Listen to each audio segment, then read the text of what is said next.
Welcome to the podcast about venture capital, where investors and founders alike can learn how VCs make decisions and reach conviction. Your host is Nick Moran, and this is the Full Ratchet. Welcome to another special release of Investor Stories. On this installment, the experts discuss a startup that they did not invest in, why they passed, and if there was a key learning that now informs their approach. Here is the segment called Why I Passed. On this special installment of Investor Stories, we have Jason Whitney of Whitneyiu Ventures. Jason, can you tell us a story about a good or a bad pass? A story about a startup that you passed on? Wow. Yeah. Luckily, I haven't passed on a ton of deals that turned out to be giant wins in the last 2 years. But one in particular loved the technology and still love the technology to this day. Even after we passed on the deal, we reviewed it 3 or 4 times with the founders and their entire management team. And I couldn't get over the go-to-market strategy for the management team and their sales staff. And even though I continued to push back because I had experience selling into that space on who the right person was to sell to, who was the check writer, what the sales cycle was, they continued to just be diligent on going down their route. So we ended up passing on it because of that. And they did raise a little money. And I don't know if they'll be successful in the long run, but I still think about that one from time to time because I really still love the technology and think the technology in the right hands is probably a game changer for a lot of folks in the medical industry. On today's special segment, we have Leah Solivan of Fuel Capital. Leah, can you tell us a story about a good or a bad pass? A story about a startup that you passed on? Oh my gosh. There's a company that I'm just in love with as a consumer, but I'm not an investor in it. And it's a direct-to-consumer company that makes shoes. The company is called Sarah Flint. And the founder, Sarah, is incredible, super purpose-built for the opportunity. But when I met her, she was transitioning her business from a wholesale retail experience into direct-to-consumer. So it was a big, big transition. And she also had many years under her belt operating in that wholesale environment, but never as, a direct-to-consumer option. The company is doing very well. And a lot of investor friends that I know that did invest are super, super happy with her and with working with her. But it's definitely one that, I've stayed in touch with her over time, and I'm just rooting for her, and I want her to do well and be successful. And as a customer, I'm also buying a lot of shoes. That's one probably that would have been fun to work with her. Mother's Day is coming up. Maybe I'll get some shoes for my wife. Yes, absolutely.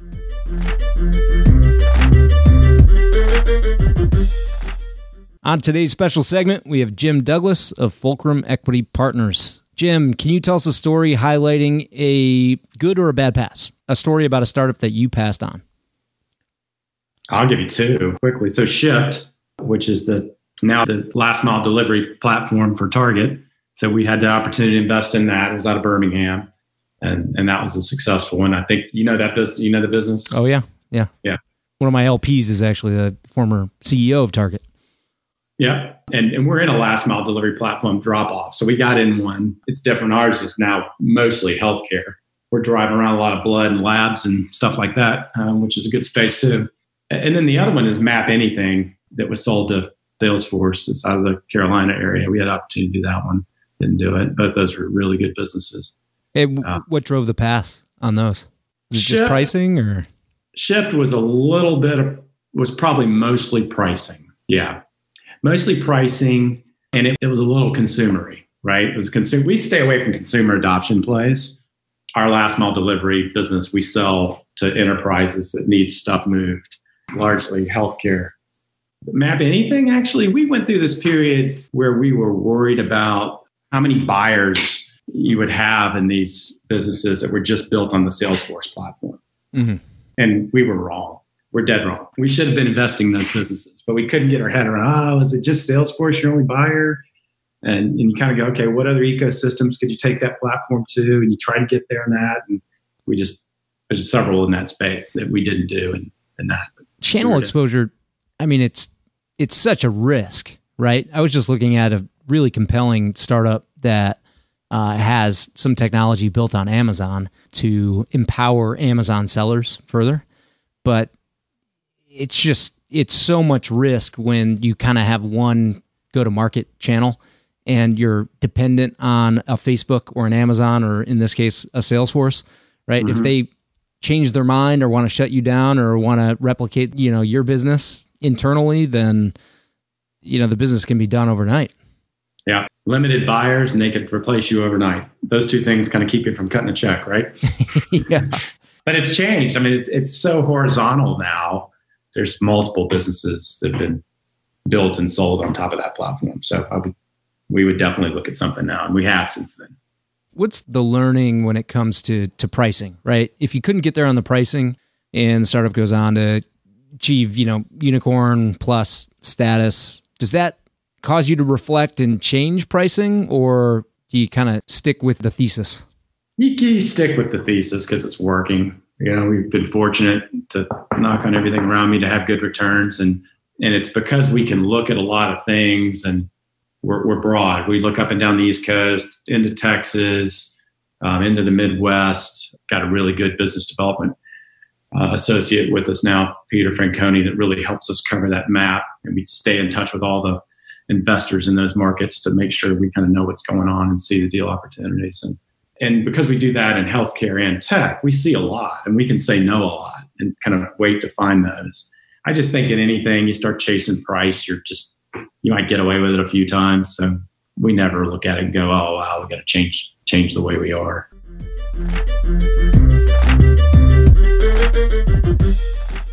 On today's special segment, we have Elizabeth Yin of Hustle Fund. Elizabeth, can you tell us a story about a good or a bad pass, a story about a startup that you passed on? VoiceFlow, actually, when I first met them, they were doing something completely different. So I passed, and for that reason, I said, well, I basically, in very nice words, like, I don't believe in the opportunity you're going after. But I really like you guys. And if it turns out you end up doing something else, like, shoot me a note. And then 1 month later, and I say this actually to a lot of founders where I'm quite impressed by the founders, but I don't like the idea. But usually I never hear from teams. And that's fine. Like, I think it's perfectly fine. Like, I may actually be wrong, and that may be an amazing opportunity.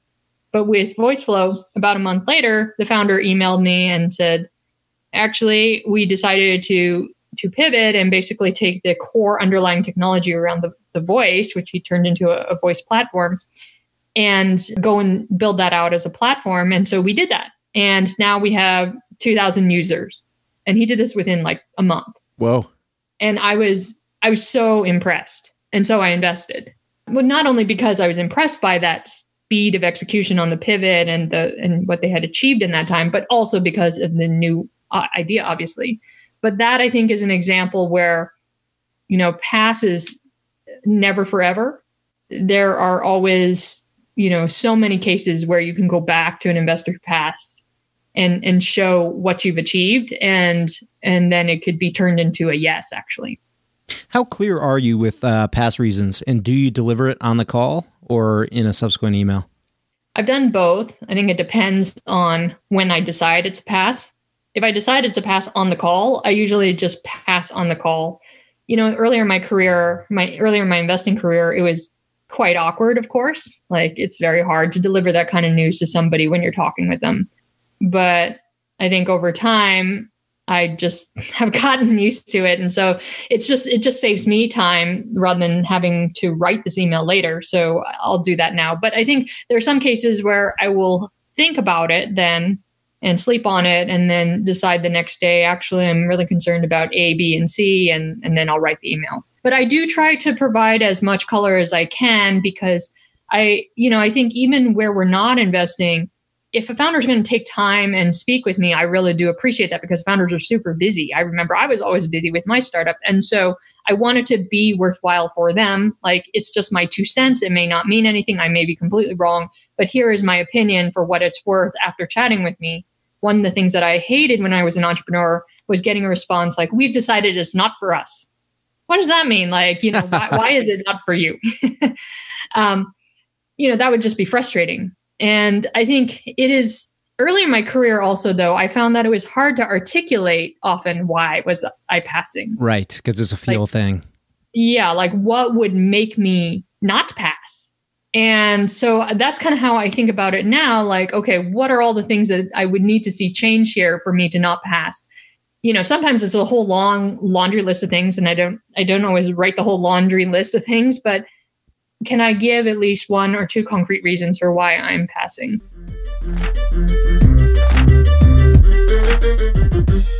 That will conclude this installment of Investor Stories. If you're enjoying the program and would like to see it continue, take a moment and leave a 5-star review in iTunes.